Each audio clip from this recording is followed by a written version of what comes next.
And Mark. All right. We are here live. That's right. This is a special bonus live, at least for our wonderful patrons of Lions of Liberty. Patrons, I say patrons, but patrons means that you pay us, and you could pay us on locals, which some of you do now as well. But I'm here with Nate and Charlie from Good Morning Liberty because you guys are actually patrons of this program. And as part of that, every few months or so, you get to produce an episode. And of course, why would you not bring yourselves on to produce an episode? That's what I would do if I was paying to produce an episode. So here we all are with a little crossover. Nate and Charlie from Good Morning Liberty. What's up, fellas? Oh, what am I doing? What's up, fellas? See, I'm out of my element because it's such an informal show. I still have to ask if you're ready to roar. Oh yeah. I'm ready to roar. Does everyone roar when you say that? Are you supposed to actually make a roar sound? Or it's a mixed bag. You know? Okay. You know, I mean, the cool people do. Yeah, basically. Yeah. Okay. The ones and every other interview just goes downhill from there. And some people are just like, hello, nice to meet you. I'm like, oh, fuck. It's not going to go well, is it? I wanted to say what up, fella. I just want to say, dude, I think I said this last time too. You guys put so much work into the work you do for your supporters and everything. Some would say too much work. Yeah, maybe. I don't know. I mean, geez, I don't know how long we've been on here now, like a year or something like that. But you guys put a ton of extra content out there for people. So it's awesome. And this is a bad point for the people who are our local supporters, because we're actually kind of bad at that. But they do get it's hard. I mean, it's hard just to keep up. Even now, where I don't have a full-time job, it's still hard to keep up with just my own stuff, just my own content with this show, my other shows, like all the other stuff I got going on, to the point I don't even know how I did it when I was working full-time. I really don't know how. But yeah, and then it does really take, that extra bit of effort to do that extra content or the extra live streams or, just to set things up. Even just setting up a live stream for an interview that I'm already going to do and already going to publish publicly, those 5-10 minutes, set that up and have it be live for, patrons and everything. It takes time. But we've always thought if people are going to take their money for that, they go out and earn with their time and give it to us, we're going to put in the extra effort of our own to make sure that they at least get some kind of, additional value from that. Exactly. So those people that are listening to this later who didn't get the privilege, I'm going to do a plug for Lions of Liberty, Patreon and locals. You guys, here we go. Do it. Sign up for their stuff. It's good stuff. After you sign up for ours, I think is the way that should go. Yeah, you do the $5 Good Morning Liberty level, and then you do the $100 Lions level. That should work if you got a 105 budget. Now, you guys you're still on both Patreon and locals. We made the full switch. We interviewed Dave Rubin, and he wouldn't leave us alone actually until he basically forced us with a gun. He refused to end the program until you switched live. Without a gun actually, but kind of felt like he had a gun. And was like, you have got to a gun of some kind. So we did. We made the full switch. Yeah. Over. And he's left us completely alone after that. So. He's like, mission accomplished. They can't go back now. Yeah. He's a good salesman. Ever since we were on Patreon, we got a decent number of people that said, like, I'd love to support you guys, but I hate Patreon. So, okay. And we also you can donate on PayPal. I may as well promote everything now. We're at paypal.me/Lions of Liberty. Also, we have a donate page over on the website where we also have a bunch of cryptocurrencies. So there's a bunch of ways you can give us money. But at the end of the day, the platforms are easier for a lot of people. You go in, you sign up, you click whatever, give us money, forget about it. Maybe for the rest of your life, forget you're going to support and you keep sending us your money. And it's easy. It's a really easy way for us to deliver the content. That's always the biggest problem with, the direct support thing for me is then it's easy to set up a system to get, payments on your website, but then delivering that content, that's a little more, that's a few more steps. And not that we're lazy, but we're just torn in we are a little lazy in some ways, but we're torn in so many directions that even just getting the content up, it's sometimes just stretching it thin. It can be a challenge. I was just talking to our people the other day that it's such a little thing. What do you mean by our people? Our people. They know what I mean by that. They know. We all know what you mean. Yeah, those GMLs out there, those people out there, they've been supporting us for a while, and we were just telling them that's if you really care about all the liberty goodness, getting the liberty out there to the masses, something as little as $5 a month, or heck, I was even telling everyone the other day that you could really help get us all over the algorithms by just hitting like on a bunch of posts or sharing or commenting on things, and feed the tyrannical algorithms, the hateful, angry algorithms with some likes and some comments and retweets and stuff like that. And then you're actually helping getting the message out there to more people. And unless we not forget those hallowed was iTunes, the Apple Podcast reviews, the 5-star ratings. This is just going to be an hour show where we tell people how to support our show. This is the whole this is the whole premise. This is still an ad for your hour. We're in a Dave Rubin, both our audiences. We're not going to end this show until you all sign up for our platforms. No, but seriously, everyone should sign up. Yeah. That's what we really need money. I actually don't have a job, so yeah. No, so I'm joking, but not. How is Mexico going, dude? You said like I'm going to be in Mexico and I need to get set up, and I'm like, why the heck are you moving to Mexico? What is up with that? Legit moved. Well, my wife is from here. I actually met my wife in the city, 2+ years ago. So and we're kind of mid-process with immigration for my stepson. So if I wasn't going to be in Los Angeles, which at this moment I don't really have any reason to be there, this made the most logical place for us to kind of stay and wait while we wait for some very long times, but hopefully not too long, processes to go through for him so that we can then do whatever we want, travel together, go maybe to somewhere in the U.S. We're looking at Florida. Who knows? Maybe we'll show up in Nashville. We're going to maybe do a little bit of a tour before we find the exact landing spot. But I mean, in all honesty, Florida is the one that entices us the most for a lot of reasons. Like my wife is free. She thinks Los Angeles is freezing. So, like Florida is the one place we have visited together where she actually never mentioned being cold once. So no, that's an appeal. And I love the weather too. I mean, it's 0% income tax is also, somewhat appealing, especially coming from California. Because even right now, no matter where I go, and if I move to another country entirely, California would still chase me for income tax unless I first lived in a different state. So no matter what we do down the road, it makes sense for us to first establish residence, in a no income tax state, because then, whatever the future holds, if we end up, being more outside the United States down the road, then we won't be chased. We'll still be chased by the U.S. government. Don't get me wrong, but at least California won't also chase us. So that's a key part of this thing. Yeah, you also have to look at the cost of living too, because sometimes it depends. A lot of states, obviously, I think zero state income tax is huge and stuff like that. But then, you asked about before the show about how's Tennessee. I would say it's decent. We also don't have state income tax. We don't have the weather. 0% there too, huh? I didn't know that. Yep. Well, okay. But maybe you just got to add it to the list. Yeah, the sales tax and the property tax is higher than a lot of other states. But if you look at a map of cheapest states to live, Tennessee ranks, I think, in the top 10. So does Florida. But so if you're looking for the weather, it's probably going to be Florida. You'll be in Tom What is Woods the weather country. like there? I mean, I've never actually been to Tennessee. I don't think physically at all. Maybe might have driven through, but I always think of it. I just think of the South as all hot. So I don't really have any, and that's just my generic, I'm from the North concept. So, since I grew up in the East Coast and the Northeast. So I actually grew up in Buffalo, New York, and then Connecticut. So anything like below Maryland, it probably is hot to me, or at least was at the time before I spent 20 years in LA. But I'll tell you this, I'm not going to move anywhere else, but Nashville probably has the worst winters in my opinion, because it hovers around 34 degrees. So it's not freezing and it's raining and overcast. So you get that nasty sleet, which is like worse than snow. Not even sleet really. It's just sprinkling rain and dark the whole time. And because we're still on Central Time Zone, even though we're pretty far over, we should probably be Eastern. So it gets dark at like 4 p.m. It's ridiculous. Yeah. So you're basically in Alaska. You can see the northern lights there too. Yeah. We actually had more overcast days than Seattle did in the month of December.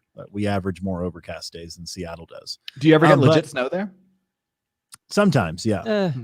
Every now and then. I think last year we had a couple days where it was like 2 to 3 inches of snow. Yeah, that's true. So, but overall, and then the summers are really hot. But I love the people here. I think it's and it's a great city I call Nashville a really big town still. It's definitely grown a lot since we moved here, but that's why I'm not going to go anywhere, because I do love it here. But you should visit and think about moving here before you ultimately move to Florida, because we'll we'll hang out with you and we'll invite you. I would like to visit either way because it's one of those places I've always wanted to go and then never actually get to. And now I do have some sort of potential context for other things there that might bring me there. So either way, like, we're planning to sort of do my stepson's 13. He's just excited about seeing the United States. So like we plan to do some kind of like road trip type situation once we get there anyway. So I think that will likely be, if nothing else, a stop on the road.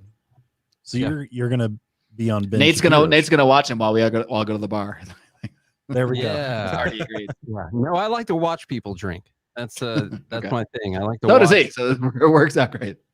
Yeah, I like to watch as people get just dumber and dumber at night. I think it's kind of fun, and I used to do that. I can drive them home. Yeah, like that used to be me. Look at that. And you don't need to have them reach over to the wheel or anything like that. Yeah. So I joined their thing last night, the Mufasa call, and I told them some deep dark secrets of how I shouldn't be alive right now. By the end of the call, we actually agreed, Nate, you shouldn't drink. Yeah. It's a real thing. Some people can handle their alcohol and some people end up in a roadside ditch. And I'm on the roadside ditch side of that equation. We met up with a friend of mine in Mexico City, a few days ago who just happened to be here. And, I was telling my wife, like, he doesn't drink. And she's like, oh, well, I guess he's going to be really fun. But I was like, no, he's actually one of the most fun people I know. but when in college, like he was the drunkest person I knew. And even he was my roommate after college for like a couple of years. And he was actually like not really drinking much when I lived with him. So like Monday to Friday, he wouldn't drink at all. But then if it would get to a weekend where he did drink, like he would either be off like sober or he disappears for 3 days and comes back and you don't even know what happened. It's like, it's one or the other, there's just was no in between. I've had my moments, but for the most part, I can drink and handle it. The worst thing that happens is maybe I get a little too hungover and my next day kind of sucks. But I never really do anything crazy. That's great, guys. That's awesome. Good job. I'm proud. Not that we're trying to rub it in. I'm just saying it's for you. It seems like it was the right decision. So I'm just gonna not to spend the whole show on this, but I am kind of curious. Like how long ago was that for you?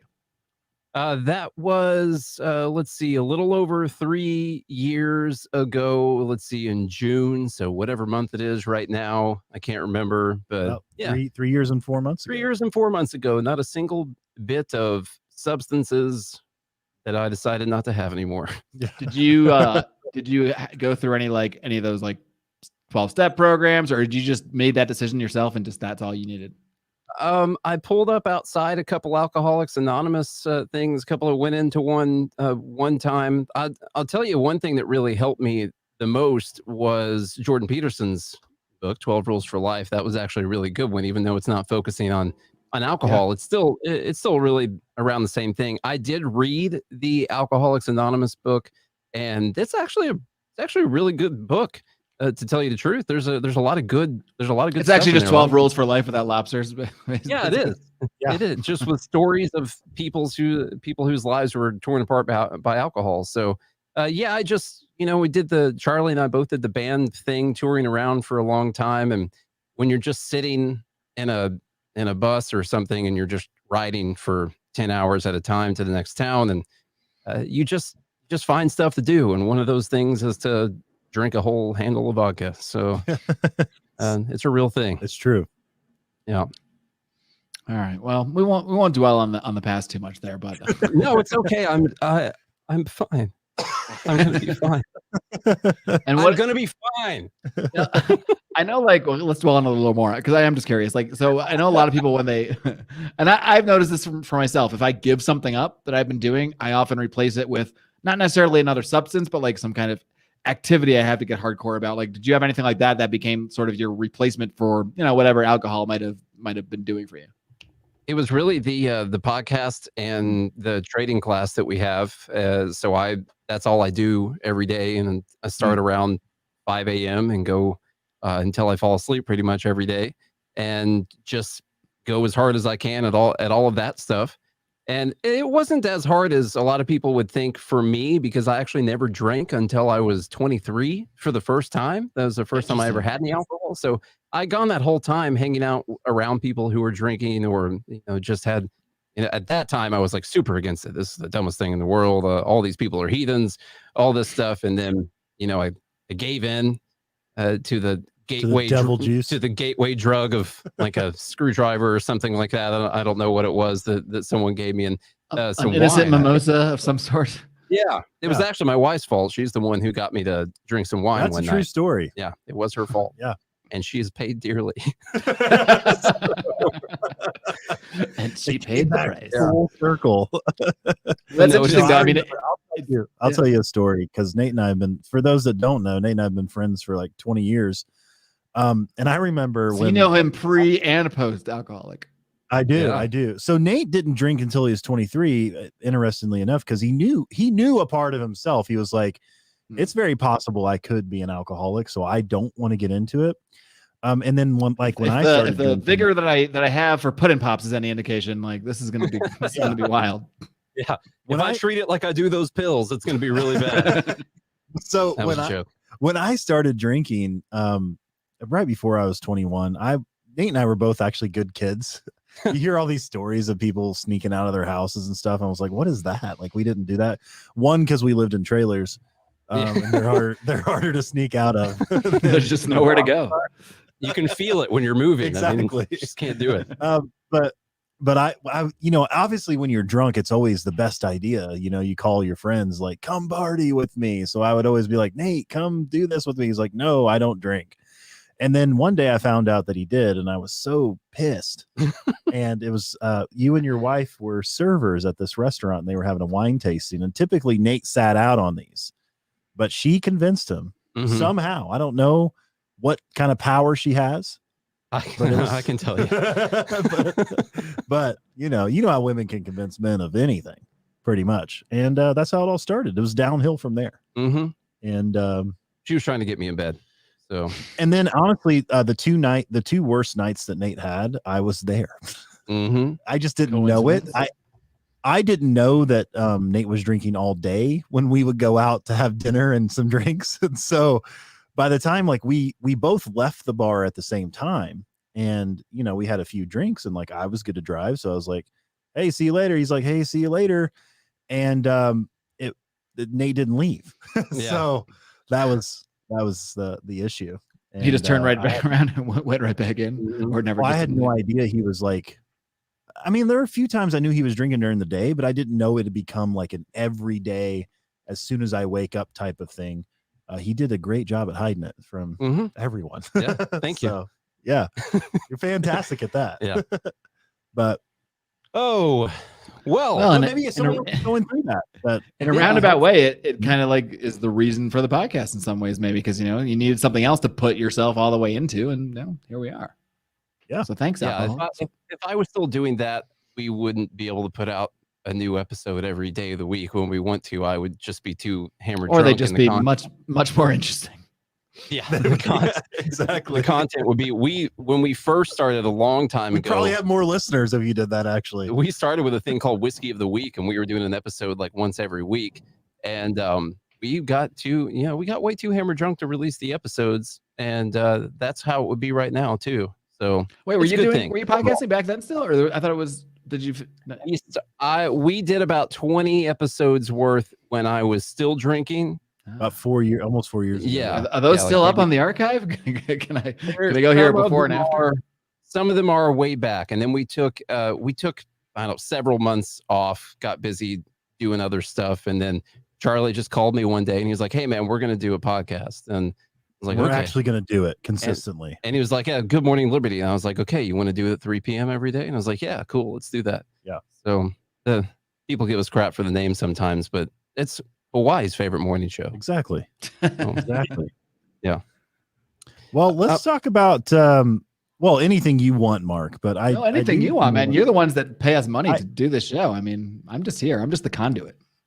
Well, no, but I'm glad we could pay for your time. Look, my time, I am always available for a price. That's always been my motto. Yeah. No, I learned that very young from the $1 Million Man, Ted DiBiase. So. I wanted to continue, and so did Nate. Really, Nate really wanted to, and convinced me. But it is really interesting to me. Continue the conversations really that's been surrounding the debates. I would say between all the different factions of the Libertarian Party, or those who are not part of the Libertarian Party, like me. I guess I'm in that faction where I'm, 99% Libertarian, but I don't belong to the party. But the interesting debate, and because the actual problem is how do we get more people to actually believe in the ideas and motivated enough to make a change? Can we accomplish that before everything burns to the ground? I mean, that's really the actual problem, is the ideas that we believe in. Can we actually implement those before the Great Reset happens? Because if history is any indication about what is coming in the future, there's going to be a Great Recess. It happens to every empire. So can we reverse course on that? And I think the only way to do that is through the liberty message. Can we convince enough people before it's too late? Well, I went on about an hour-long rant on this on Pete Quinones' show on Free Man Beyond the Wall, which just released today. Well, today for the people kind enough to pay us money who are watching this live. Yesterday, if you're, I'll probably drop this over the weekend if you're listening in the public. But short answer, no. It's not that I think one thing that I have learned from like 8 years of doing this, 8 years of podcasting, 8 years of talking about these, and I say 8 years, that's just in the podcasting part. I mean, I've been talking about this stuff for 15 years, really, since like 2007 or so. And I think for a long time, I really just believed these ideas are so fucking awesome. These ideas are so obviously true and so amazing that all we got to do is just get it out to enough people. And then they'll wake up like I did. They'll have their Ron Paul moment, and they'll see everything clearly, and they'll want to end the Fed, and they'll want to, decriminalize drugs and all these wonderful things, and bring our taxes to zero and the government and all this stuff tomorrow. Stop bombing brown people and all that stuff. Yeah, all that great stuff. But the truth that is hard to accept, and I think it took me a long time to accept this, is that it simply doesn't work that way. I mean, it simply doesn't work that way. You can, especially when I think what's more clear now than it was to me a couple of years ago is we're not just dealing with like having the right argument with certain people that are truly genuinely interested in the correct answers for politics. No, we're dealing with things of a religious nature. I mean, when we look at the COVID regime, when we look at the responses to these things, when we look at the overall systems that are in place, you can actually see a religion forming. Like Vin Armani calls it the Church of Woke. But whatever you call it, it has all the patterns of a religion. And I spent my time as an atheist, which I no longer consider myself, trying to logic people out of their religions. And that never worked. So it's not going to work this way either. You can't logic anyone or reason anyone out of a religious belief. And so that is one thing. Hello, alarm that didn't turn off. I mean, that's one thing that I think I have had to face. And it's hard to face when I've done a podcast for 8 years where I spread these ideas. And how am I going to go on a podcast and say, this doesn't work, everybody? But it just means... Would an idea be to structure liberty as a religion as well, to compete on that level, like the theological level? Because, I mean, I agree that I definitely agree with what you're saying. It's definitely become a religion, a dogmatic religion at that. Even, I mean, there's rituals and stuff that these people practice. Almost. They even got a baptism. You go and get your shot, and you post it on the internet, and then exactly public display of your belief. But do you create, or do we somehow, because I do think a theological level is a deeper, it's almost like a deeper than a biological or like a natural realm, right? That you're dealing with, because people will go against their own biological instincts to follow a religion, right? And so it's a very people will sacrifice their children for a religion, which very much goes against the biological instinct. And so that's I guess that's the question, is to compete at that level. Do we have to make liberty a religion as well? Well, one other thing I want to add to that is, the thought I had while you were talking about how, this isn't going to work, which, I tend to lean that direction as well. But this isn't going to work. Not to blackpill all our fans out there, but it doesn't mean I'm going to stop trying or anything. But isn't going to work because it's like a religion. But then again, you really have a large and growing atheist population, a lot of people going away from the church when it comes to Christianity, and that is a religion also. And so you can have a population move away from whatever the dominant religion is. So maybe we need to think about how to move away from whatever this dominant religion is. How does that happen? How do people become atheists towards Christianity and everything? How do they become atheists towards the government? Well, I don't. First of all, I don't think anyone becomes an atheist. I actually don't think atheists even exist. I say this as a former person who called myself that, because I think when you become an atheist, or when someone rejects a religion, a specific religion maybe, or just religion overall, they're not stopping worship. They're not stopping the whatever is inside us that makes us want to worship, that makes us want to have something we believe in. They just replace it with something else. So sometimes maybe it's CrossFit, maybe it's alcohol, maybe it's for me it was Ron Paul. Like for me, the Ron Paul revolution was my fucking religion. Like I literally got a shirt and tie on and knocked on doors to evangelize my religion to people in Los Angeles because I wanted them to believe in it. And so I think all you ever do is you shift the worship, you shift what you're using as your religion. I mean, look at the most popular movies now: Harry Potter, Marvel superheroes. I mean, these are literally gods, and people become absorbed in this stuff so much that it becomes their life, it becomes their religion. So I think all you do is shift around where the worship is. So I think like you were asking earlier, Charles, like to compete with this, I don't know, we have to form a religion called like liberty or anything, but I think we need to think in religious terms. We need to think in on a deeper level. We need to think on a spiritual level. And I don't have the answers really, because I'm kind of on my own sort of spiritual process in a sense as well. But there's one thing I can say is that I don't think like look at God bless Tom Woods this last year and a half. He has done amazing work, comparing charts, comparing countries, like proving over and over again that there's no correlation between mask mandates, no correlation between lockdowns and COVID, like none at all.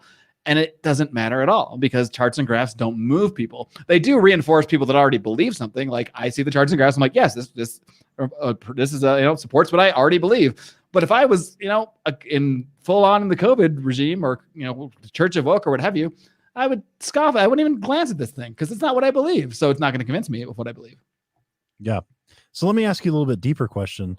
You brought up Harry Potter and some of these other archetypes, and it seems that we have throughout human history that, we have this archetypical path almost that we have to follow that's deeper grained even than our biological instincts. So what do you think is the reasoning for that? Does that mean that there's a God, so to speak? Tell us, Marc. I mean, it transcends, right? It transcends death, right? It transcends all these things. What is that? Like what it does suggest that there's something more than the simple material world that we see before us. I don't know if you guys are familiar with like Joseph Campbell, Hero with 1,000 Faces. Like he goes through like throughout history, where basically every story, he kind of lays out his concept of the hero's journey. And whether it's the Bible or freaking Lord of the Rings or Harry Potter, it's basically the same story every single time. It's kind of the story of humanity. Drawn to it. And everyone's drawn to it. And those are the most, and the most popular ones are the ones that stick closest to that archetypal story. So like Lord of the Rings sticks very, very close to the archetypal story of, like, say, the Bible. There's a lot of similarities to this hero's journey, and Harry Potter as well. And those are two of the biggest franchises we've ever seen. So I don't think that's a coincidence. I think there is, and I don't know what it means, but it means something. I don't know whether it's just in our biology because it is. I don't know, but it definitely suggests that there's either some kind of collective consciousness or something that sort of, maybe it's just in our DNA somehow that binds us to more than just by biology, or it binds us in a way that there's something ingrained in us. There's like a common spirit within all of us. And boy, I wish I was smart enough to know what it all really means. I honestly don't think I'll really know what it means while I live in this material plane, in this sort of, this meat body I'm inhabiting right now. But it means something. I think it means there's a lot more to life than we see in front of us. There's a lot more to all of this, the story of humanity, than we can even necessarily comprehend on this plane of existence, I guess you might say. So, but I've seen, I don't know, I've learned a lot in the last few years, both just by reading, by reading books like Joseph Campbell, by going through some of my own sort of spiritual experiences by studying other religions to see that there are such commonalities between all the things, between various myths, between the hero's journey stories, between various religions. Like, this can't all be coincidence. This is the way I see it. Whatever it really means, there's something behind all of this. There's something, I think there's something behind the veil, so to speak, of what humanity really is, of what really binds us together, what keeps civilizations together. And I guess the first step is just recognizing that that's true. And once you know that that's true, maybe you're not going to understand fully why that's true, and maybe we can't understand why it's true totally. A lot of philosophers and religions will have their own ideas about it, and they'll have their own stories. But I think we need to at least start recognizing that it's true and acting accordingly. And I think if we try to reject that, we try to market libertarianism as just this sort of aspiritual, atheological. I'm not saying it needs to be a religion in that way, but when we try to reject that and push it away, I think it just leads to more chaos. And I think we see that in the Libertarian Party of all places. There's no spiritual anything behind the Libertarian Party. It really just, I don't think they even I'm not saying they should, but even the founding of this country, like the Republican Party, I mean, I'm not saying they stick to it, but they reference the founders. Like there's that spirit of America, that myth of America, and it is a myth. I mean, the founding of the country is a complete myth, but it's a myth that's binded people. It's a myth that's held people together. The Libertarian Party and the Libertarian ideology doesn't have that. It just says don't hurt people and don't take their stuff. Which, if that's all you're going to say, well, I mean, following most major religions basically says the same thing.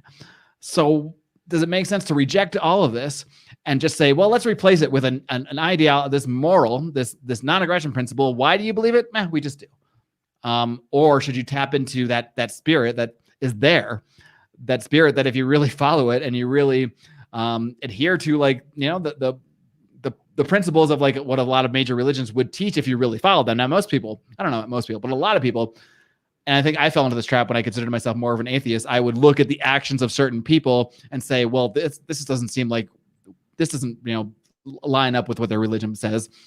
So that would make me reject the religion. I really should have just rejected the people. It's not the religion's fault that the people don't actually interpret it or don't actually practice it or don't live by it. That's not the fault of the religion. That's the fault of the people. And, just like a lot of libertarians don't follow the NAP and don't really act that libertarian when you meet them in real life. So it's kind of the same thing. I think it would be a really good idea for people in the Libertarian Party to read this whole story that we're talking about, and then you apply it to marketing. There's a really good book called Story Brand Marketing by Donald Miller. And it talks about this whole thing, that every story, there's a hero, there's a villain there, and then there's a guide, and it's telling you about marketing, and you want to position yourself as the guide, and the hero is obviously you got Luke, Vader, and Obi-Wan. There you go. Yeah, and that is always the case in most of these stories. And so and then of course you got to present what the end goal is for the hero also. What is it that they want? Who is it that is stopping them from getting what they want? And how are you going to come in there as the guide and just help them defeat that villain and get the things that they want? And so really the Libertarian Party maybe should, some people, maybe they should read this book and figure out how to position yourself as the guide. You got to figure out what it is that people want. I think they have one premise really wrong, and Charlie and I probably disagree on this. I don't think people care as much about liberty as they do about safety. I think in general, right. I think in general, we like to think that people want freedom, but I don't actually think that's true. Well, so let me challenge both of you on this. Well, just to say, I want you to challenge it, but challenge it in the context of the last 20 months, because that's what the last 20 months taught us. I will. Yeah. I'll challenge it in the last 20 months. Okay. And here's my question: is if it's true, if that's true, right? And let's say the LP doesn't have a shot, or liberty itself doesn't have a shot. Why is it that most Americans, and as far as percentages are concerned, when it comes to choosing something, why are most of them independent? Why do most Americans fall in that 45% percentile when it comes to political beliefs, where they don't agree with the right, they don't agree with the left? Where is it that they fall in there, and why are we not capturing them? Why Bernie's an independent, so that's not a really good... Yeah, I might start by challenging that concept, because I know you're talking about like the numbers of the voting rolls or whatever. But when those independents go to vote, who do they vote for? they vote for Democrats or Republicans. So maybe they didn't do paperwork and they don't feel passionately enough about a party to go choose one when they sign up for something. But when they actually break to that moment, it's not like they're going to vote Libertarian. They're not voting for independent party candidates. No, they're voting for Democrats and Republicans. So I think that's kind of a nominal, statistic, to be honest. I don't think it has any meaning. So let's start there. I think I'll just say, I do think that people do choose safety over liberty throughout history. That's continued to happen. And I think people are driven by fear most of the time. And maybe we are too. Maybe we just understand that a tyrannical government is something that you would fear more than COVID, or something that you would fear more than not having a guaranteed job or a guaranteed income. And so something that we would need to do is scare the hell out of people. No, just show them that actually you think that you're choosing safety by letting the government do all this. And that's the government's great job of propagandizing everyone and making people think that they're safer by choosing all of this. But actually, you're not choosing safety. And here's actually the safer approach for the most amount of people. Well, so, okay, you kind of squashed my stats there, and I don't disagree with that. But let me challenge you in another way then on the same point, both of you. Okay? So first point conceded, check. This may be, I didn't say conceded.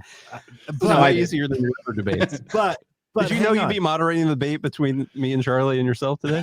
No, hang on. Every show's a debate at this point, even when it's a solo show. This may be more empirical evidence, but I'm sure it's true for you, Mark, as it is for both me and Nate, and I'm speaking for Nate because I can. When you go talk to everyday people, most of them are pretty libertarian, right? So sometimes seems that way. Is it a sense more so that like the political realm really isn't affecting them? And now in the last 20 months it has. So I think you've seen a lot more people upset about losing their liberty when they're forced to do things or something like that. I mean, you have 70 million people that still refuse to get vaccinated, will not pay attention to the mandates, are willing to lose their jobs and all kinds of stuff because now it's actually affecting their actual life. Whereas before, maybe they weren't so affected. But I feel like genuinely when you talk to most people, they typically align with where you're at. They just never really heard of it before. Or they never knew where they didn't feel like they fit into one of the parties. And most of the times they were voting for the person who they thought would suck less or whatever. But genuinely, I think most people want a different way. I would think. I mean, I do think Nate's not incorrect that I think people will err on another way of saying I'm right. That was a roundabout way to but people will err on the side of safety. However, I think people still want to be free. I think people want to have freedom in the way they think of freedom, not in the way that's not necessarily the same way that I think of freedom. I forget who I heard talking about this. I feel like it might have been Pete. But they were talking about a conversation they heard, might have been Matt Erickson. I don't know. But, it was basically a guy from Europe who was saying, talking to like an American who was saying like, what do you mean? You guys aren't free. You have to pay for your healthcare. You have to pay for all this and that. He's like, I'm free. I can get sick and go to the hospital and all my medical, and I have everything taken care of. I pay these taxes, but I don't care about that. So it's his concept, according to that European guy, he is completely free because that's his concept of what that means. Whereas to the American or whatever, that would seem some Americans, that would seem like freedom too. But, to the American that thinks, no, that's tyranny, And so I think we have to realize too, like when we use these words, one person's freedom is not another person's freedom. And that's why I don't know. I've really started to really think more. I think the more of the message we need to push is not necessarily like we need to turn the world libertarian, because I just don't think anything like that, or the world or the country or even your freaking state or city, you're probably not going to turn everything libertarian, but you can create your own communities where you have your own kind of freedom. And that's a message you can sell to anybody that wants anything they define as their own liberty. The problem is some people aren't satisfied with that. And like the hardcore left is not happy to have their own California while Texas does their own thing. No, the Californians want to control Texas. The Californians want the federal government to exist to control Texas and Tennessee and Florida. So even that has its problems, because there's just a certain percentage of the population that believes they must control others for the good of everyone. And again, I don't know how you logic anyone out of that. I think most people have a little bit of a natural drive to help other people, and I think that they see it as, so you said that people on the left, like they're not okay with their community having the things that they want. And then they look out and they see that. Well, I would also say that for people like us as well. Like I was just saying before the show, I think, or whenever it was, that the town I go shopping and everything, I never had to wear a mask. I haven't had to get a vaccine yet. I don't have to do any of this stuff, but I still spend all day over here at stroke levels, worrying about all the other things that are going on and how I can try and solve that. Maybe that's just an aspect of having a podcast and talking about it. But if just my town has the liberty that I'm talking about, I guess in the same way, I'm not completely satisfied with that either, because then I see all these other people that are being harmed by this, and I feel like I should do something to try and help that. And I think that's what people on the left probably end up with as well. They're just wrong. Yeah, I mean, you're right. Yeah, I mean, there is a sense of that. It's just I don't know how much we can affect things outside of forming our own communities, forming sort of alternative pathways for people to sort of live outside the systems that they see as oppressing them or that are oppressing them in many ways. And then besides that, all we can really do is this. You know, we can have our platforms, we can talk. Luckily, we do live in an era where this microphone, literally anyone in the world that wants to, well, no, they got to pay us for today, but anyone in the world tomorrow can listen to this live, not live, can listen to this after the fact and hear our message. So that I think that's the one hope I have in terms of reaching. But I see more of that as like finding the wheat among the chaff. You know, like I think by sending our message out there are some people that end up hearing this and say, oh, I actually agree with what these guys are saying. Or like, you know, I like the way Mark talks about things. I like the way Nate and Charlie talk about things. And those individuals end up, you know, becoming patrons, supporters, or whatever, and followers, and maybe they craft their message. Maybe we influence the way they they speak and give their message. But at the end of the day, I don't think we're ever going to broadcast this out here and like, you know, the UN, the president of the UN is going to be elected and be like, you know what, let's do freedom instead. Let's just dissolve this whole thing. Like, I don't see that as a realistic don't thing. Sell yourself short, Mark. You can speak and be trending on Twitter, immediately afterwards someday, and it's going to drive political change because of something that you said into the microphone. My wife said yesterday, actually, that separating the wheat from the chaff was too old. She didn't know what it meant. It was an old. I guess saying. I don't really know what it means. I've just been saying it my whole life. What the fuck is chaff? I don't even know. Chaff's the part you don't eat, I guess. I grew up on a farm and I barely know what that means. So it's like the combine does that for you. Separating the milk from the cow or I don't know. So we're talking about the political change part. One thing, you had a lot of great debates. Let me bring up something real quick. Okay. Before we switch gears. Well, because we don't have a lot of time, but I want one question. Let me bring up Jesus then. Let's go right to Jesus. Is that because I look like Jesus right now? Well, no, because you said that we're not really going to convince a lot of people or whatever. In a sense, you kind of said that. We're not going to turn a whole state libertarian or whatever. So let me bring up our Jesus, which is Ron Paul. Okay. He was my Jesus for many years. Exactly. Well, he still is. I mean, I don't know. Okay. Was the guy. Yeah. And explain to me how he had such an impact. I mean, if we are not able to influence people enough to be liberty minded, so to speak, like if that's a foregone conclusion, and I know you mentioned like we have our microphones and stuff, but like how was Ron Paul able to generate such an incredible movement? And then like what are we not doing correctly, I guess would be the next. I think question. One of the problems with the liberty movement for a long time is that we've been trying to replicate Ron Paul. We're looking for the next Ron Paul or the new Ron Paul revolution or what have you.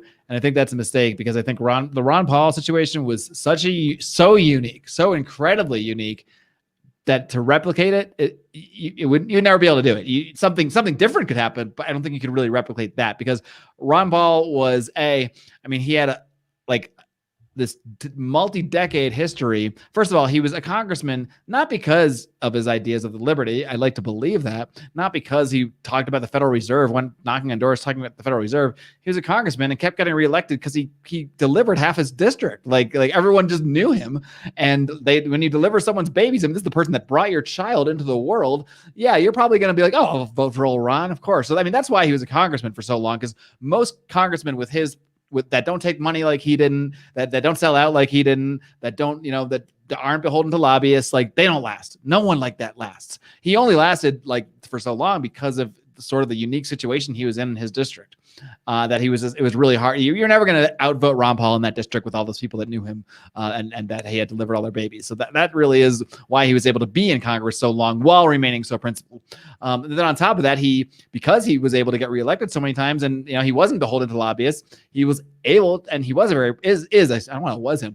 He is a very principled person, and he stuck to his guns, and he always made this point of getting on the congressional record. So he had this like 3-decade track record that he could really point to, saying, I've been saying this for 30 years. Go look at the quotes. I've been saying this the whole time. And I think, that's why he had like the credibility. That's why he was able to be in that position he was in the first place. Because he was a Republican and not a libertarian. Well, yeah. Oh, yeah, exactly. So that's the other funny thing. Now, people trying to replicate the Ron Paul revolution in the Libertarian Party. Well, I think you're missing a big step. I think you're kind of like, and it gets glossed over. It's like, yeah, but it's a different era. It's the internet now. And like, okay, well, the Republicans, Democrats still control the system. So that didn't change. Yeah.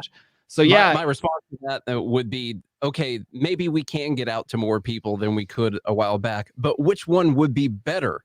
So you could say we could get out to a lot of people as libertarians live streaming on Facebook, but which one would be better? Libertarians live streaming on Facebook, which is a new show you guys need to do, and or a libertarian Republican telling Rudy Giuliani how it is on the stage again, which I don't think Giuliani would be up there, but you guys get the idea. Yeah. Which one would be better? I mean, I would love to see, honestly, like the more I thought about it, I would love to see, especially because of the way the Libertarian Party operates. And if the LPMC can really take things over in, say, 2018 and kind of control the rules, they could certainly make a rule change and allow someone to, and this happened already, actually. Gary Johnson ran in the Republican primary and then hopped over to the Libertarian Party.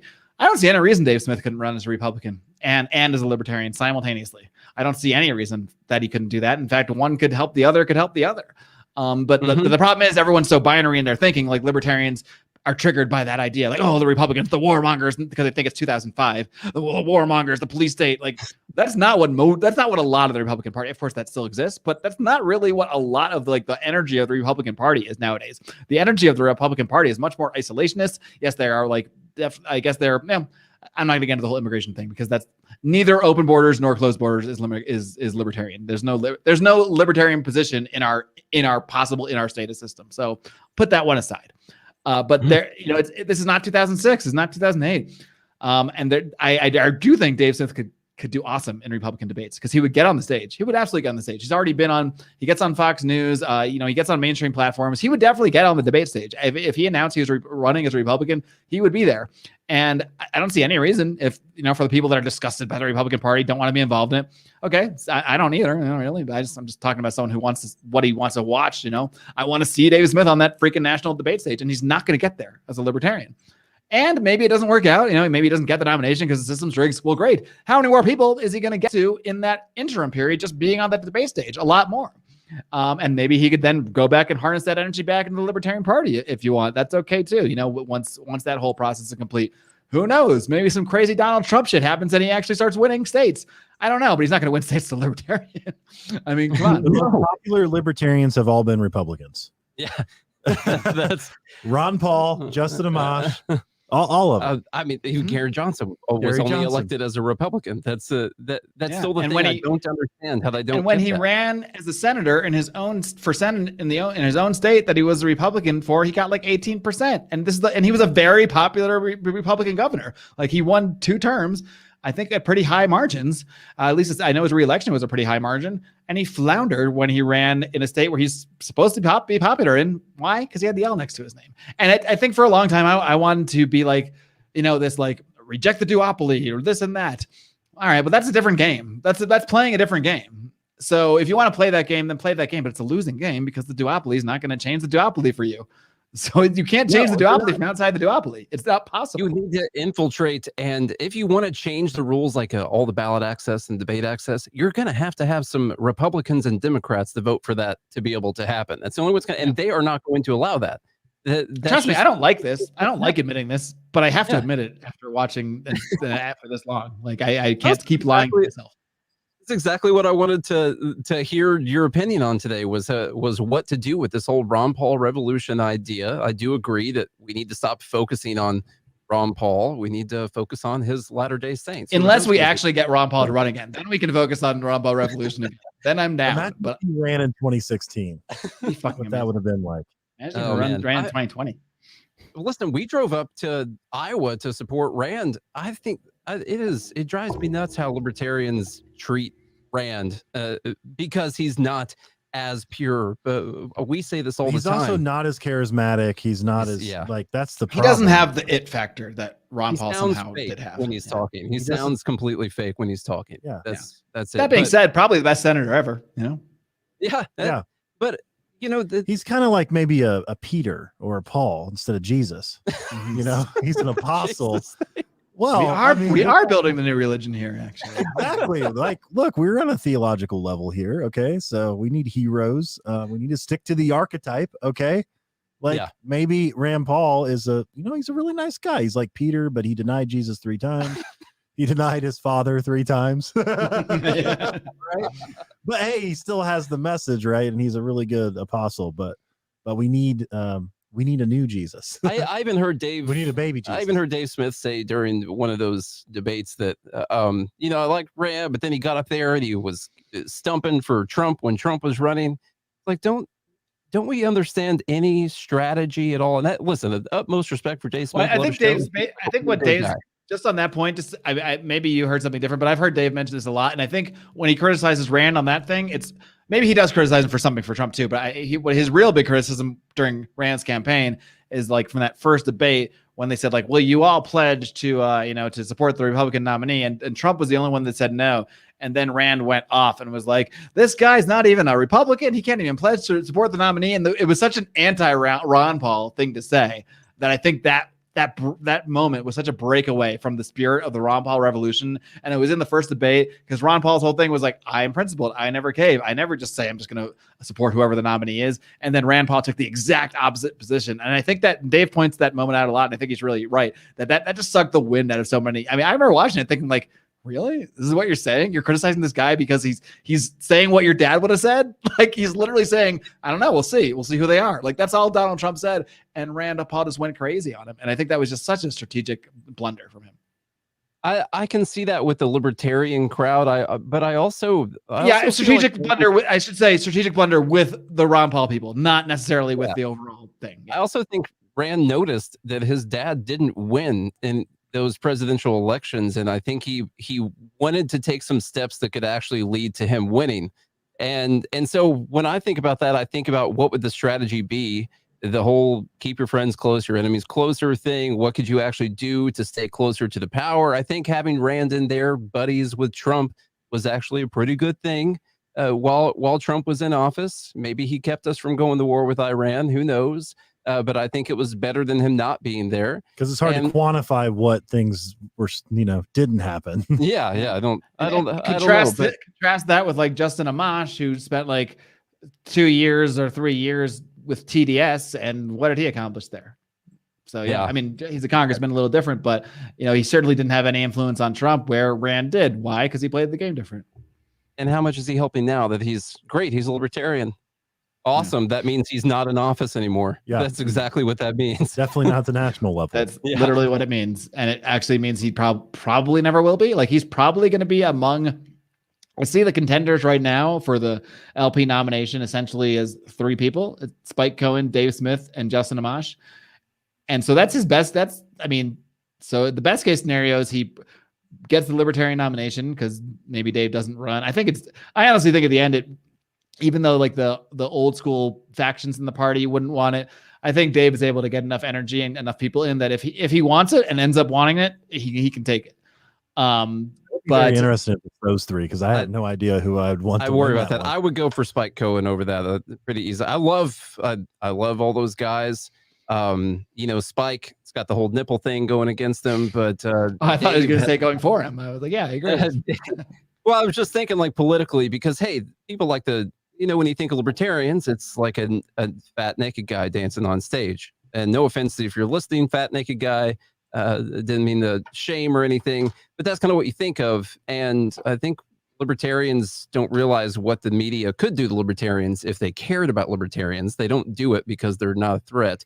But there's a lot of stuff that the media could do to Dave Smith that would be that would work really, really well, because people can barely handle Dave Chappelle. At least he would have the media. That's what I would have thought 4 or 5 years ago. But look, it's kind of like, look at Trump. I mean, they tried to destroy Trump for a million things that he said. And I don't know, especially when you add in the context that Dave is a comedian, that actually is his profession. I think it makes it a little easier for him to say, well, yeah, those are jokes. But well, I mean, Trump had that. I think Trump had that, #1 reality TV show and being like a internationally known name for his whole life thing. It helps put him up over that stuff. For sure.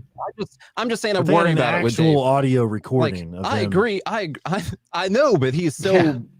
I'm not saying it makes sense. He literally said, "Grab her by the pussy," and then became president. Yeah.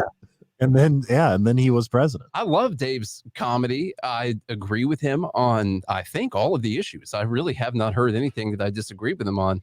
I think out of those three, though, if those are the three, if we're going to speculate, the person who has the highest chance, I think, to get the most recognition would be Dave Smith, and then Justin Amash, and then Spike Cohen. Unfortunately, because Smith has access to Rogan and Fox News and other places that he's already been on. Amash obviously has access to the and he'll be put on other platforms as a curiosity. Like other platforms will put him on just, oh, this comedian, and they'll bring him on to mock him probably, but he'll get attention for it too. And I think he's really good off the cuff. I mean, he's great. Dave Smith in debates and anything else you listen to him in, and I think probably because of his stand-up, and he's very very quick and articulate. I think he would actually bring, to me, even when you listen to Amash, and I love Amash, don't get me wrong, but even when you listen to him, he's a little dry, a little not like a comedian. Yeah, he also bothered me with his whole TDS and his whole TDS that he came down with. That worries me about what's in his brain and what might come from that, being able to fall into that.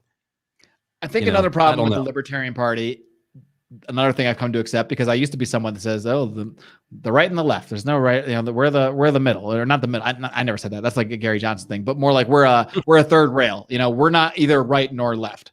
And there's something called conquest laws. This guy, Robert Conquest, I think it's his second law, where he says any institution that is not inherently a right wing will become left wing. And you can really see that very obviously in the Libertarian Party. It over the years, it was founded as neither right nor left wing. It had no explicit statement as such, and it very much became. I mean, it's other than many elements of the LPMC that are trying to take it over. It had essentially become a progressive institution. I mean, yes, they're using libertarian language and libertarian means, but promoting progressive ends. And so I think we can't deny that left and right exist. I wanted to deny it for a long time. But it is kind of a part of the human condition. And when we try to act like it doesn't exist and act like we're neither or, then we tell both of those people that are those things that we're not for either of them. And the numbers prove this. This is why the Libertarian Party, the most it ever got was Gary Johnson's like 3.4%. And that's what these guys are fighting for. They're fighting for the next guy to get 3.4%. Now, maybe Dave can get a little more attention and get 4 or 5%. But at the end of the day, if you're saying I'm not right nor left, I'm not your friend here or there, most people aren't going to vote for you, especially when the system is, of course, rigged to enforce that whole thing and rigged to make it much more difficult to even get the ballot access and all that stuff, which, just on top of that stuff. But just psychologically speaking. Yeah. So let's bring this full circle then, because you bring up an interesting point, and I'm going to go back to our theological level here to bring this full circle. I thought you were going all the way back to the weather in Nashville. Okay. No, full circle on this discussion. So theologically speaking, I think this is a good sentence that Jesus said in the New Testament, which is, if you're not with me, you're against me. Well, but I want to think, I know it's funny, but at the same time, I want to actually think about that sentence and what that actually means.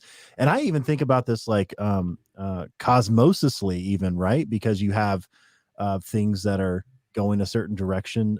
What I'm getting at, there really is no stasis. There's no middle ground, right? That's kind of what I'm saying. It's either like you're moving forward or backwards. Like either you're getting sucked into a black hole or you're moving away from it or whatever, or you're moving towards another one. Like there's not this like middle ground, right? You're growing or you're dying. Like you're going right or you're going left. There is no other direction. And so, well, I mean, what do you do about that? I mean, that's my question, I guess. Like if there's this part of human, whatever you want to call it, experience, let's say, that has to go a certain direction, like what do you do about that? What do you do about trying to be the destination that people want to travel to? Well, acceptance, first of all. Travel to. Acceptance is the first step. Telling them what it is. Acceptance. It is. You're right. It is acceptance. I mean, I say this as someone that didn't accept this for like 12 years. So like, it's only recently that I'm really starting to accept that. So I think you need to. That's the first step, isn't it? That's what I'm saying. It's the first step. Yeah. So once you accept it, then you can kind of think of ways you can strategize. And I'm not saying there's no place for a libertarian party. I think there could be the place for a libertarian party if it knew its role, if it understood how it could best be used. I mean, I think it could best be used to hold on a local means, like to hold certain politicians accountable. Like, if a libertarian party could gain, could say we can consistently pull 3 to 5% of people in this area. And then, in a lot of places, a lot of Democrat and Republican elections are close between 3 and 5%. So in places like that, the Libertarian Party can go to the Republican and say, all right, you better be for decriminalizing marijuana or like decriminalizing drugs overall, pulling back all COVID, measures, or name 3 things or something like that. Or we're going to run someone hardcore against you and take that vote away from you. I mean, I think that's the role Libertarian Party could serve, because then it's recognizing what it is. It's not pretending it's going to win the election. And a lot of libertarians don't pretend. They actually say that they're running for office and they know they're not going to win. So why are you here? To spread a message to who? Mark, to who? Yeah. So I mean, but if they understood the role, if they actually understood, yes, we can only get 3 to 5% of people, but those 3 to 5% of people matter in a lot of places, in a lot of states they matter, in a lot of cities they matter. So if they can use that and actually say, this is what we have, you need to be more like us, or else we are going to take that 3.5% against you and hand it to the Democrat. Or in some places you go to the Democrat, and maybe in some districts it makes more sense to sort of be more partner with the Democrat. Maybe a place that's more like maybe certain cities in California. I'm just tossing out there. You might say, you're not civilly libertarian enough on this stuff, so you got to support these things, or we're going to run our guy who's going to take your 3.5%. I think that's the best, probably, that's the best role the Libertarian Party could probably ever serve, is utilizing those hardcores that really would support that message, and recognizing that most people won't, and using that knowledge and leveraging it. And that's how it could be the most effective. I can't see how it could be effective on the broad scale in our current system. And we're not going to change the current system from outside the system. So it's this circular thing. I think we treat them as a minor league baseball team that the majors pluck out of every once in a while. Yeah. They're just kind of cultivating. And we can have some hot prospects, and maybe we say, you only get our hot prospects if you follow these 3 things. Yeah. Justin Amash just got sent down. Yeah, he did. He got sent down. He had a rough season, so he got sent down to the minors. He's hoping to work his way back up. Meanwhile, hot prospect Dave Smith has been smacking him out of the park lately.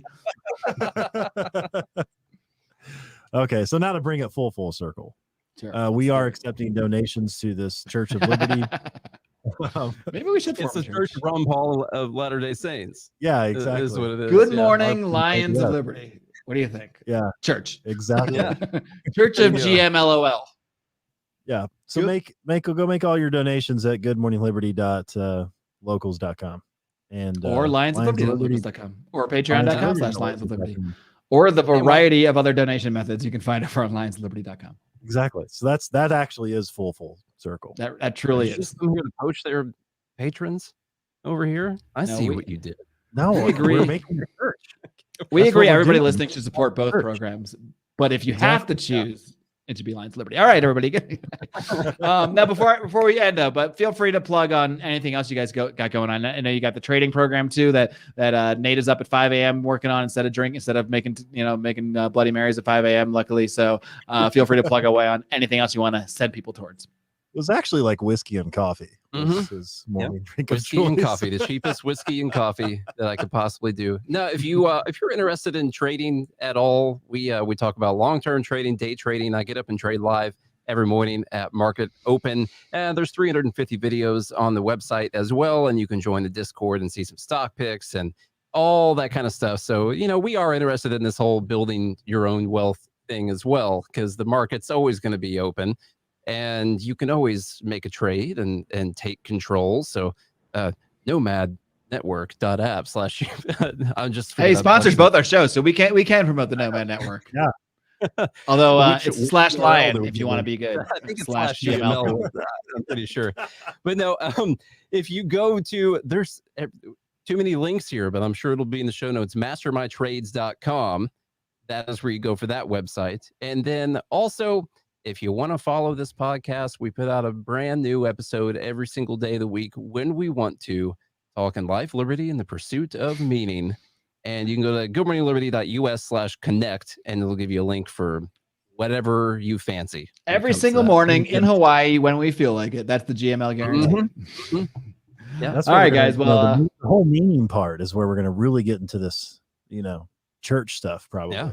Mm-hmm. So this day may be looked back on as the day the true Church of Liberty was founded. That's what I'm thinking. All right, gentlemen. Exactly. It's been a blast, man. Guys, keep up the great work. Keep on roaring.